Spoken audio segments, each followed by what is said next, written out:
Black Friday has came and gone, and maybe you found yourself with a brand new Xbox One, or maybe you've had the Xbox for a while now, but either way you're looking for some new games to play. Well, you can never go wrong with indie games, as they are often some of the best games in the entire industry with creative gameplay ideas, and they're usually not overly expensive. But the Xbox One has a plethora of games on the market, and it can be a little bit hard to narrow down exactly what to get. This is where I come in, because today I have a list of the 25 best Xbox One indie games available right now, and I have to say, narrowing this list down was incredibly difficult.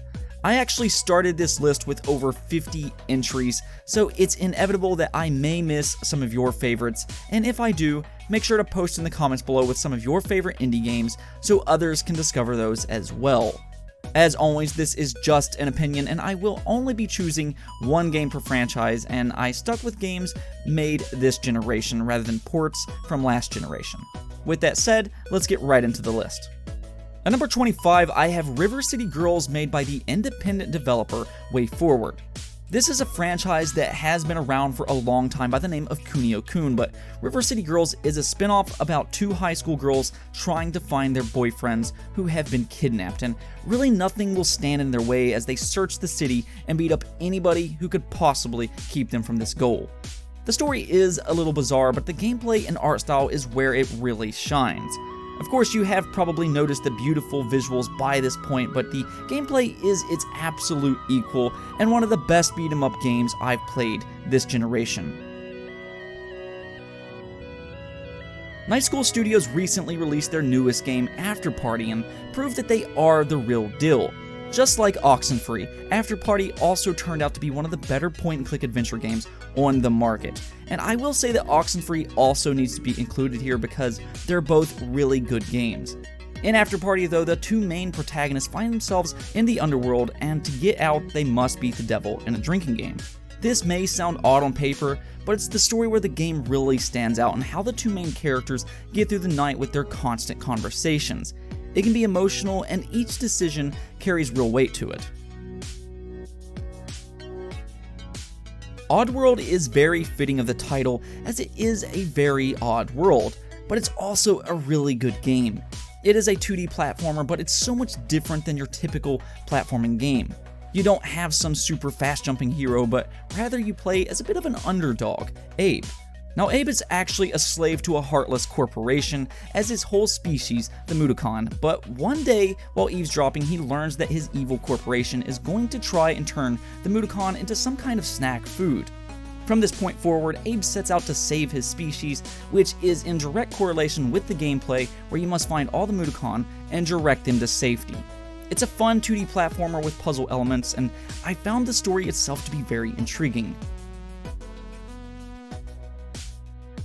SUPERHOT is an interesting game because really there isn't anything else quite like it.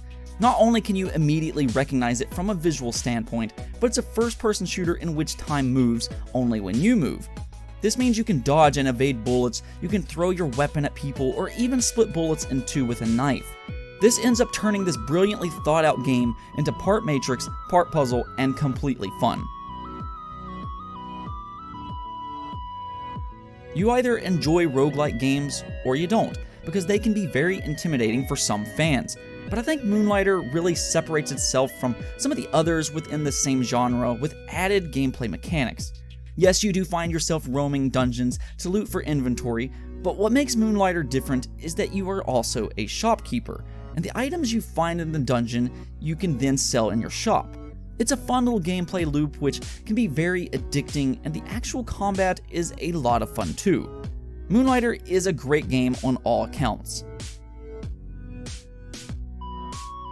I really couldn't make this list without including Hyper Light Drifter somewhere, because this game is excellent in terms of gameplay, and it's also one of the best looking pixel art games as well. But yes, if you just love gameplay, then look no further as you dash and melee your way through enemies, but I think where this game truly shines is the boss encounters. This actually has some of the best bosses in games that I've seen for a long time, so definitely check this one out. If I could describe OPERENCIA in one word, it would be magical. I never expected to enjoy this game the way I did, but it immediately sucked me in. It's an old school turn-based RPG with a grid-based environment filled with puzzles, and I think these puzzles are one of my favorite aspects of this game, and they can be really creative and witty at times. It also helps that each unique world is brilliantly designed and puts you into a fantasy setting of the world, whether that be in the depths of hell or in a dungeon that has you roaming underwater to defeat giant toads. I really can't recommend this one enough for RPG fans. While the story isn't amazing, the characters are a lot of fun, and it's one of the better RPGs on the market right now. If you grew up playing the Nintendo 64, there's a good chance that you may miss having good 3D collectathon platforming games, because really there just isn't that many good ones made anymore. But with that said, we do have A Hat in Time, which may go down as one of the best 3D platforming games ever made. It does hark back to old school games, but it's just done so well, and it's so charming. The mascot is well designed, it has tight platforming and creative worlds. If you like 3D platformers, this is a must-have. Let's be honest, Shovel Knight looks like it came straight from the Super Nintendo, and that's the thing about this game. While a lot of games try to emulate games from the 90s, especially in terms of art style, Shovel Knight has perfected this to the point you don't even really notice the difference at all. That just goes to show you how well this game is designed, and the developers really understand what made these games so special. One cool thing about owning the Xbox One edition though, is you can also play as a Battletoad. The Battletoad has his own unique gameplay mechanics, and it's a lot of fun. From the developers behind Limbo comes their next big game, Inside, which goes down as yet another classic.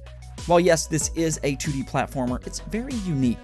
It's really about mixing the platforming with puzzles and a very mesmerizing story that I won't spoil for you. The art style does set the dark tone, and as you push forward, you really wonder what's going on in the world around you. I've seen some people fall in love with this game and considers it to be an absolute masterpiece, and even though it's a very short game, I would highly recommend it. I can never recommend Stardew Valley without the warning of just how addicting this game is. It's very similar to games like Harvest Moon and Animal Crossing, where you live your day-to-day life within a community that you can interact with. But one thing Stardew Valley does different is introduces RPG mechanics, and you can explore dungeons. It also has changing seasons, which can change the way you play the game, and those interactions with the community goes beyond just a simple, "Hey, how are you doing?" You can actually create bonds and even get married in Stardew Valley. Again though, this is a very addicting game, and it wouldn't be surprising to play it for well over 100 hours. Some people will probably think this deserves to be higher on the list because Dead Cells is a fantastic game. There is just so many great games that you could easily swap them around because they're all just so good. Dead Cells, though, is a roguelike Metroidvania, which is an interesting combination. You will explore a Metroidvania-like world, but if you die, you will have to start back from the beginning, and that may be very intimidating. But the catch is, you will always be unlocking new abilities, which will make your next playthrough even easier. It's a fun little gameplay loop, especially if you like a challenge. The first thing that really stands out about Monster Boy is the beautiful anime-inspired hand-drawn art. This game looks fantastic, but it also plays just as well. It's a Metroidvania game where the hero can change into several different creatures. The game does start off a little slow as you can only transform into a pig, but as time goes on, it really hits its stride. Changing into different creatures doesn't only aid your hero in combat though, as this is a Metroidvania game, but it also has some pretty clever puzzles based around this mechanic. The only problem that I see people have with this game is mainly the price, as it is a little high at $40, but it is well worth it. RIME is often viewed as an eco-clone, or at least it was when it was first announced. But when you start to play this game, you realize it's unique to itself. And not only is it a really pretty game to look at, but it's also a very emotional tale. I actually think that's something that RIME does very well because it can tell so much story through through its scenery and actions. It does have some similarities to Eco though, as it is very puzzle driven with light platforming mechanics. The platforming itself is never too challenging, but its puzzles can be very interesting. I really think that this is a great game from beginning to end, and if you like games like this, I think it's a must-have. If you grew up playing the Castlevania franchise, you're going to feel right at home with Bloodstained because, well, it came from the same creator, Koji Igarashi. And not only did it live up to the expectations of the old Castlevania franchise, but it arguably may be his best work. This game is one of the best Metroidvania games on the market right now. It can be very challenging with plenty of abilities to unlock. The story, it's okay, nothing amazing, but it makes up for that with pure gameplay. And let me tell you, the bosses is like going back to the 90s. They're so much fun, they're creative, and they can pose a real challenge. I really enjoyed this game a lot, and I actually did review it, so if you want to hear more about it, go check that out as well. A few years ago, Playtonic set out to revive the Banjo-Kazooie franchise with a spiritual successor, Yooka-Laylee, though it didn't exactly live up to the expectations of everybody. I enjoyed it a lot personally, but not everybody did. This time around, Playtonic instead made a spiritual successor to one of Rare's older games, Donkey Kong Country, and this time they hit it out of the park. This game does a lot of what the original Donkey Kong Country did, mixed it with the newer, more modern Donkey Kong, and even put an isometric Zelda-like overworld in it. And that may sound like an odd combination, but it works so well together. And the actual platforming is done very well, and it's actually very challenging. I personally love challenging games myself, so this one just hit home with me right away. And of course, it does have those witty and wacky characters that Playtonic and Rare is so well known for. At number 9, I have The Outer Wilds, not to be confused with The Outer Worlds. If you're into a good adventure game though, then The Outer Wilds might be for you as you explore the universe to unravel the mysteries of an alien species, the Nomai. It's a fascinating game that can really suck you in. Each planet has their own unique properties, and they really got creative here. On one planet, you may be navigating through horrifying typhoons, where on another, you'll be flying through a giant plant with a monstrous fish on the inside trying to eat you. The thing is, you have entered a bit of a time loop, so you will always restart back on your home planet after each day, and you're the only one that recognizes this. It kind of reminds me of Sea of Thieves' Tall Tales, so if you played that before, you will kind of know what you're getting into, but this game really is a great one, and some even consider it to be a masterpiece. Divinity Original Sin 2 showing up on this list may surprise a few people because its quality is so high that many people don't even realize it comes from an independent developer, Larian Studios. And this game's quality is so good that many people consider it to be the best RPG to ever be made, and it arguably is. These isometric RPGs are often a little niche, especially on consoles, but seriously, if you're even remotely interested in this game, you need to get it. The combat is second to none, it has a good story with good characters, and it's a very in-depth game that you can sink a lot of time into. You can also play this game in co-op with friends, and if you worry about playing this game on a gamepad, don't worry because it translated to consoles very well. It's hard to talk about Cuphead without first mentioning its unique art style that emulates old cartoons like Mickey Mouse, but never let that fool you from this being a fun run-and-gun game. It's also a very challenging game, and it's actually infamous for this reason. The main characters are well designed and the levels are well crafted, but it's the bosses that I think that really sell this game because that's where it goes from just being a fun game to a brilliant game that is top of its class. If you like challenging games, definitely go check out Cuphead. I was so happy to finally be able to put the Talos Principle on one of my lists because I absolutely love this game, and it deserves so much more attention than it has gotten previously. If you remember playing the game Portal, which in my opinion is the best 3D puzzle game ever created, well, Talos Principle is right behind it and is similar to it in many ways. It is a very unique 3D puzzle game, and it really asks you to think outside of the box on multiple occasions. I do recommend you to not look online for the solutions, because when you figure out a puzzle in this game, you're going to feel like a genius. And something else about this game is it makes you think about life, as it is a very philosophical game, and I'll let you uncover the secrets of the world in Talos Principle for yourself. Oh, how I just cannot say enough good about ASHEN. This game is so criminally underrated, and I personally feel it's one of the best RPGs of this generation. It is very similar to Dark Souls, though it is unique in its own ways. It does put a heavy emphasis on cooperative gameplay, though you can play this game completely by yourself, as I did, and I think it has a very atmospheric world.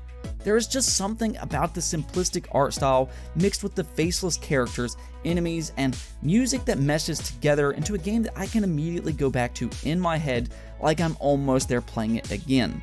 I love this game, and if you like RPGs or Dark Souls, this is a must-have. The first trailer I saw of Ori and the Blind Forest, I knew this was going to be a special game. Yes, it is a gorgeous game to look at in a fantasy world, but right from the very beginning, it gives you an attachment to this little creature, and from that point forward, you have an emotional bond. But it doesn't stop there, because Ori and the Blind Forest is one of, if not the best ever, Metroidvania game. As with all Metroidvania games, you explore a labyrinth of a world, gain new abilities, and backtrack to reach previously unreachable destinations.